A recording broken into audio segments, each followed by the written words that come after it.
नमस्कार।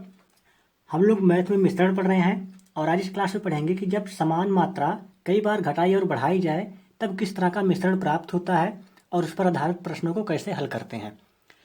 तो यहाँ पर दिया है, जो सवाल पूछता है उसे पूछता है कि अगर कुछ प्रारंभिक मात्रा दे दिया कि मान लिया प्रारंभिक मात्रा ए है और उसमें से बी मात्रा हर बार या कई बार घटाई या बढ़ाई जाए तो जो अंतिम मात्रा बचती है वो होता है ए इंटू 1 - b/a पे होल पे पावर n।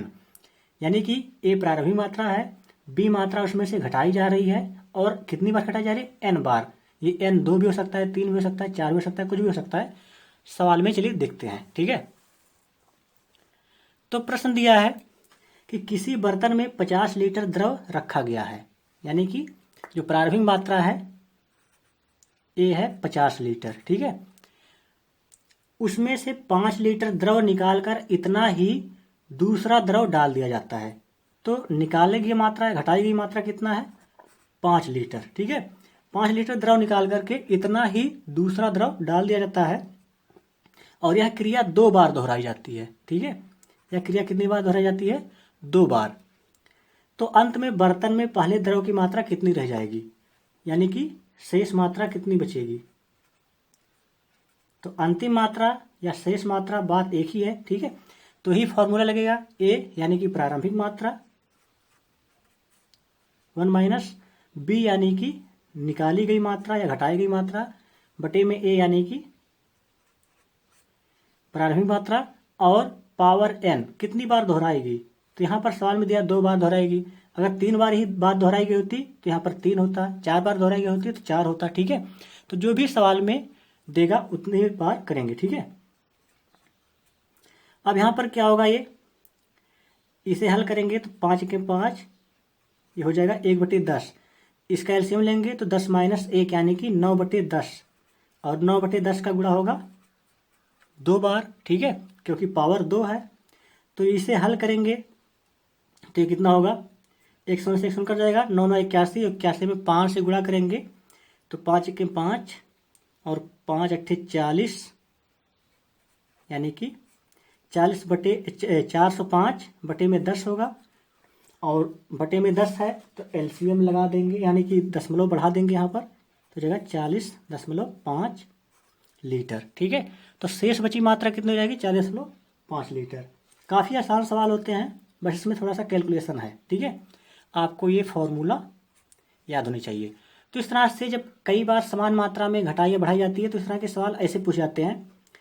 तो बस यहाँ पर देखना है कि कितनी प्रारंभिक मात्रा दिया है, कितना घटाया गया और कितनी बार घटाया गया, ठीक है। तो इस तरह के सवाल को ऐसे हल कर लेते हैं। कई कई बार देता है कि समान मात्रा ना घटा करके अलग अलग मात्रा घटाई जाती है, तब कैसे सवाल को हल करेंगे, देखते हैं दूसरा सवाल। यानी कि जब भिन्न भिन्न मात्रा घटाई या बढ़ाई जाए तब प्रश्नों को कैसे हल करेंगे।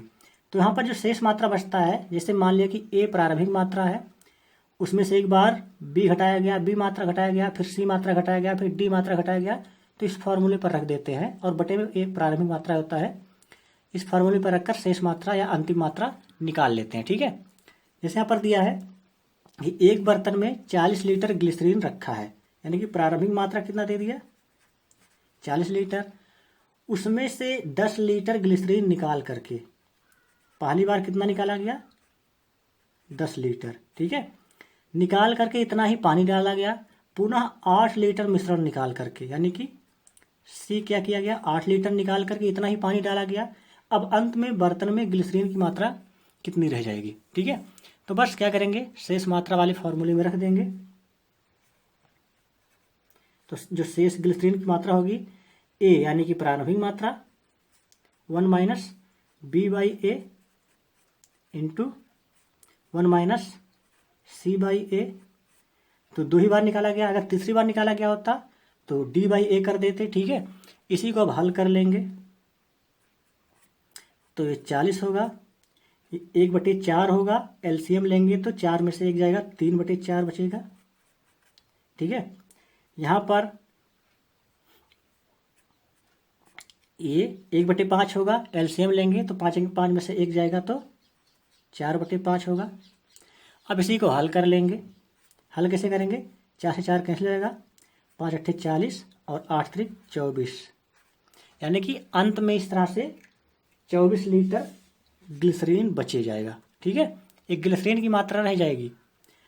तो इस तरह की मात्रा, इस तरह के सवाल जो होते हैं कि जब एक समान मात्रा बार बार घटाई जाए या भिन्न भिन्न मात्रा घटाई जाए तो कैसे सवाल को हल करते हैं। ये सवाल बड़े आसान होते हैं, अच्छे नंबर मिलते हैं और सवाल भी इस पर पूछे जाते हैं बहुत सारी परीक्षाओं में।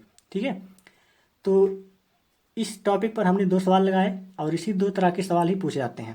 तो चलिए मिलते हैं अगली क्लास में एक नए टॉपिक के साथ। तब तक के लिए नमस्कार।